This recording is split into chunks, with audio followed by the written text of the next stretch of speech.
ഈ ടാക്സ്, കൂടിയ ടാക്സ് കുറച്ചു പേരിൽ നിന്ന് മാത്രം, അല്ലെങ്കിൽ കൂടിയ ശമ്പളം വാങ്ങുന്നവരിൽ നിന്ന് കൂടിയ ടാക്സ് പിരിക്കുന്നു തുടങ്ങിയ പരാതികൾക്കെല്ലാം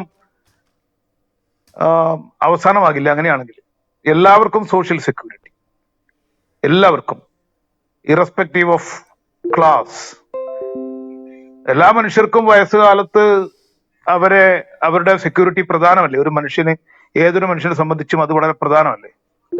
അയാളെ വയസ്സുകാലത്ത് ആര് നോക്കും? അയാളുടെ ആരോഗ്യ ആവശ്യങ്ങൾ, അയാളുടെ ഭക്ഷണവുമായി ബന്ധപ്പെട്ട ആവശ്യങ്ങൾ, ഇതൊക്കെ അയാൾക്ക് സ്വയം നിവർത്തിക്കാൻ പറ്റില്ല. ഇപ്പൊ ഇന്നത്തെ കുടുംബ സങ്കല്പങ്ങൾ അനുസരിച്ച് തന്നെ കൂട്ടുകുടുംബങ്ങളൊന്നുമില്ല. ഒരു ന്യൂക്ലിയർ കുടുംബം, അതിൽ ഓരോ തലമുറ ഓരോ കാലഘട്ടത്തിൽ മൺമറഞ്ഞു പോകുന്നു, അടുത്തയാള് ആ പൊസിഷനിലേക്ക് വരുന്നു. അവർക്ക് ചിലപ്പം ഡിപ്പെൻഡൻസ് ഉണ്ടാകാം, ഇല്ലാതിരിക്കാം. അവരെ ആര് നോക്കും? ഈ മനുഷ്യരെ ഒരു ഗവൺമെന്റ് എന്ന് പറയുന്ന ഒരു കൺസെപ്റ്റ് തന്നെ ഡെവലപ്പ് ചെയ്തത് ഇത്തരം കാര്യങ്ങളൊക്കെ ടേക്ക് കെയർ ചെയ്യാനല്ലേ. മനുഷ്യർ ഇപ്പം ഭൂമിയിൽ പലതരം ജീവജാലങ്ങളുണ്ട്. അവരിൽ ഓരോ ജീവജാലങ്ങൾക്കും അതിൻ്റെതായിട്ടുള്ള സവിശേഷമായ കാര്യങ്ങളുണ്ട്. അതിൽ മനുഷ്യന്റെ കാര്യം വളരെ കോംപ്ലക്സ് ആയിട്ടുള്ള കാര്യമാണ്. മനുഷ്യനെ ആര് നോക്കും? മനുഷ്യൻ കിടപ്പിലായാൽ എന്ത് ചെയ്യും? മനുഷ്യന് രോഗം വന്നു കഴിഞ്ഞാൽ അവന് വരുമാനമില്ലാത്ത കാലത്ത് എന്ത് ചെയ്യും? ഇത്തരം കാര്യങ്ങളെല്ലാം പരിഗണിച്ചുകൊണ്ടല്ലേ ഗവൺമെന്റ് എന്ന് പറയുന്ന ഒരു സങ്കല്പം തന്നെ വരുന്നത്. അതിൽ ഒരു മനുഷ്യന്റെ ഉൽപാദനക്ഷമമായ വർഷങ്ങളിൽ അയാൾ സമൂഹത്തിന് വേണ്ടി കോൺട്രിബ്യൂട്ട് ചെയ്യുന്ന കാര്യങ്ങൾ, അത് ഏത് സാമ്പത്തിക കാറ്റഗറിയിലുള്ള ആളാണെങ്കിൽ പോലും അവരെല്ലാം ഈ സമൂഹത്തിന് കോൺട്രിബ്യൂട്ട് ചെയ്യുന്നുണ്ട്. എല്ലാവരും കൂടിയാണ് ഇവിടെ ജീവിച്ചു പോകുന്നത്. നിങ്ങൾക്ക് ഒരു ബാർബറുടെ സഹായം ആവശ്യമുണ്ട്, നിങ്ങൾക്കൊരു ടൈലറുടെ സഹായം ആവശ്യമുണ്ട്, നിങ്ങൾ ഫാർമർ അല്ലെങ്കിലും കൂടി ഫാർമറിന്റെ ആവശ്യമുണ്ട്. അങ്ങനെ ചെരുപ്പ് നിർമ്മിക്കുന്ന ആളുകൾ, ഇനി ഏതൊരു മേഖല എടുത്തു കഴിഞ്ഞാലും ഇവരുടെയൊക്കെ സേവനം കൊണ്ടാണ് നമ്മൾ കൂട്ടായി മനുഷ്യൻ ജീവിച്ചു പോകുന്നത്.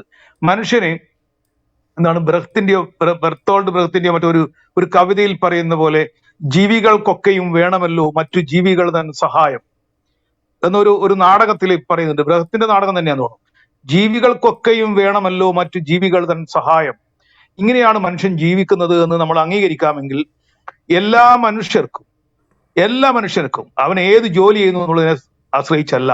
ഇപ്പോ ഹൈലി പെയ്ഡ് ആയിട്ടുള്ള കുറെ ആളുകൾ, തീരെ ജീവിക്കാൻ പോലും യാതൊരു നിവൃത്തിയില്ലാത്ത കുറെ ആളുകൾ എന്നതിന് പകരം എല്ലാ മനുഷ്യരും അവരുടെ കഴിവുകൾ അനുസരിച്ച് സമൂഹത്തിന് കോൺട്രിബ്യൂട്ട് ചെയ്യുന്നു. അത് ഫാർമർ ആയാലും, ചെരുപ്പ് കുത്തിയായാലും, ഡോക്ടർ ആയാലും, ആരായാലും അവരൊക്കെ ചെയ്യുന്നു.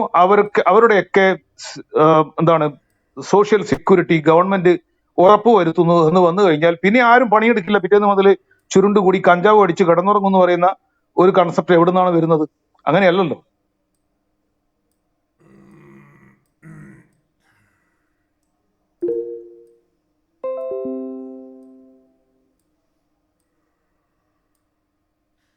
അവസാനം പറഞ്ഞ ഒന്നുകൂടി പറയാമോ? അവസാനം പറഞ്ഞ അവിടെ മാത്രം മിസ്സായി. അതായത് സ്വകാര്യ മേഖല ഇല്ലെങ്കിൽ ആരും പണിയെടുക്കില്ല. ഇവിടെ മോട്ടീവായി വരുന്നത് ഈ സ്വകാര്യ സ്വത്ത് സമ്പാദിക്കാനും അത് കൂട്ടി കുന്നുകൂട്ടി വെക്കാനും ഒരു പ്രൊവിഷൻ ഉള്ളത് കൊണ്ടാണ് ആളുകൾ അധ്വാനിക്കുന്നത്. അതേസമയം എല്ലാവരുടെയും സോഷ്യൽ സെക്യൂരിറ്റി, അവന്റെ ഫുഡ്, അവന്റെ എഡ്യൂക്കേഷൻ, ഈ ഹെൽത്ത് ഫെസിലിറ്റീസ് ഉൾപ്പെടെയുള്ള കാര്യങ്ങൾ സ്റ്റേറ്റ് ഗ്യാരണ്ടി കൊടുക്കുന്ന ഒരു സ്ഥിതി വന്നു കഴിഞ്ഞാൽ പിന്നെ ആരും പണിയെടുക്കില്ല, എല്ലാവരും മടിയന്മാരാകും എന്ന ഒരു തിയറി വെച്ചുകൊണ്ടാണ് ഞാനിപ്പോ പറഞ്ഞ കാര്യങ്ങളെ പലരും കൗണ്ടർ ചെയ്യുന്നത്. അതുകൊണ്ട് മാത്രം ഞാനത് പറഞ്ഞു എന്നേ ഉള്ളൂ.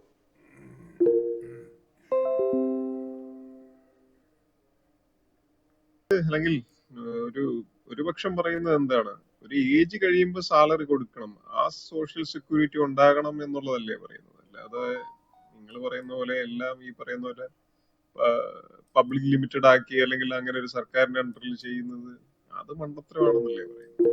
അത് വേറെ ചർച്ച, ഇത് വേറെ ചർച്ച.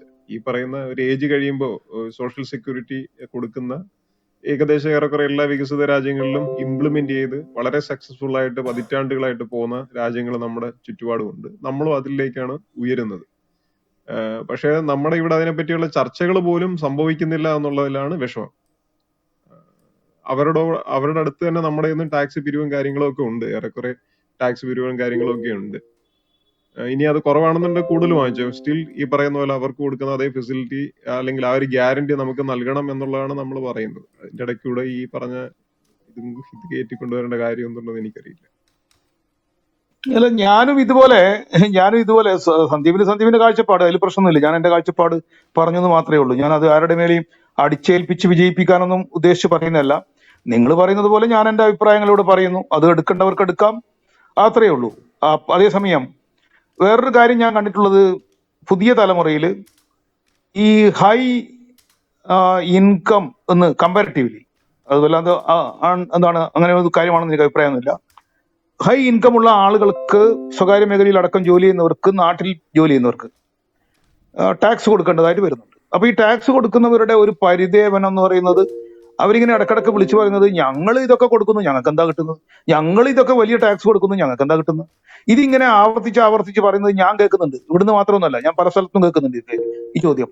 പക്ഷെ അപ്പോൾ ഈ ഈ ഞങ്ങളുണ്ടല്ലോ, ഈ വലിയ ടാക്സ് കൊടുക്കാൻ പ്രാപ്തരായ ഒരു ചെറിയ വിഭാഗം ഉണ്ടല്ലോ, ഈ ഞങ്ങളെ ആരാണ് സൃഷ്ടിച്ചെടുത്തത്? നിങ്ങൾ എങ്ങനെയാണ് വിദ്യാഭ്യാസം നേടിയത്? നിങ്ങളെ വിദ്യാഭ്യാസത്തിൽ ഞാൻ പലപ്പോഴും എന്റെ കുടുംബത്തിൽ ഉൾപ്പെടെ പലപ്പോഴും പറയാറുണ്ട്, ഞാൻ പഠിച്ചു അതുകൊണ്ട് എനിക്ക് ജോലി കിട്ടി എന്ന ഒരു നാട്യവും വേണ്ട. ഇവിടെ ഇന്ത്യ രാജ്യത്ത്, നമ്മൾ അമേരിക്കയിലൊന്നുമല്ല, ഇന്ത്യ രാജ്യത്ത് നമ്മളൊക്കെ പഠിച്ചത് വെറും ഈ പറയുന്ന യാതൊരു പഠനത്തിന് ആക്സസും ഇല്ലാത്ത കോടിക്കണക്കിന് മനുഷ്യരുടെ നികുതി പണം ഉപയോഗിച്ച് തന്നെയാണ് ഞാൻ പഠിച്ചത്.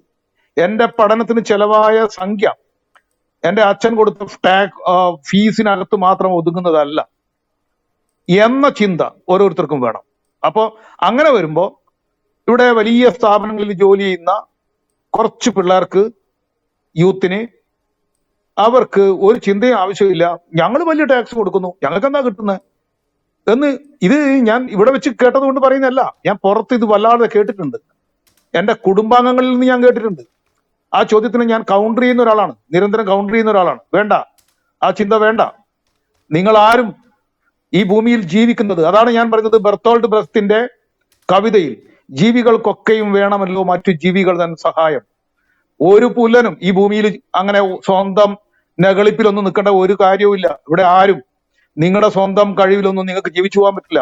ഒരു മനുഷ്യനെ സാമ്പിൾ ആയിട്ട് എടുത്തിട്ട് നമ്മൾ ഒരു ഒരു ഒരു വലിയ പട്ടണത്തിലെ, അല്ലെങ്കിൽ വളരെ എല്ലാ സുഖ സൗകര്യങ്ങളും ഉള്ള ഒരു സ്ഥലത്ത് ഇട്ട് അയാളെ എല്ലാ ഫെസിലിറ്റീസും കൊടുത്താൽ പോലും അയാൾ മനുഷ്യൻ എന്ന നിലക്ക് അയാൾക്ക് മറ്റു മനുഷ്യരുമായി ഇന്ററാക്ട് ചെയ്യാനും സംസാരിക്കാനും ഇടപഴകാനും സോഷ്യൽ ലൈഫ് ഉണ്ടെങ്കിൽ മാത്രമേ അയാൾക്ക് മനുഷ്യനായി ജീവിക്കാൻ പറ്റുള്ളൂ.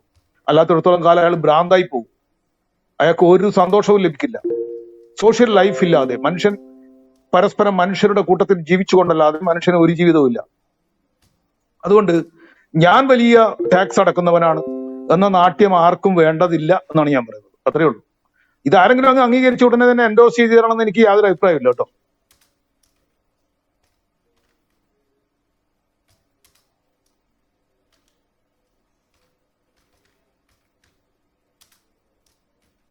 കേട്ടെ, ഈ ജഡ്ജി സാബു ഈ 2020 പാർട്ടി പിന്നെ ഉണ്ടാക്കിയതിനു ശേഷം എന്തായിരുന്നു വാഗ്ദാനങ്ങള്, ആർക്കും അറിയാവോ? നീ പെട്ടെന്ന് അജിറ്റേറ്റഡ് ആകാതെ നീ എന്താ ഈ ക്ലാരിറ്റിഫിക്കേഷൻ വരുത്താനാണോ ഈ റൂമിൽ വരുന്നത്? എനിക്ക് ഇടയ്ക്ക് നിന്റെ വായിൽ തോന്നുന്ന ഒരു ചോദ്യം വന്നിട്ട് ഇവിടെ എറിയുന്ന എന്തിന്? ആരെയായി ചോദിക്കുന്നല്ലേ വിക്കെ, ആരെങ്കിലും പറഞ്ഞ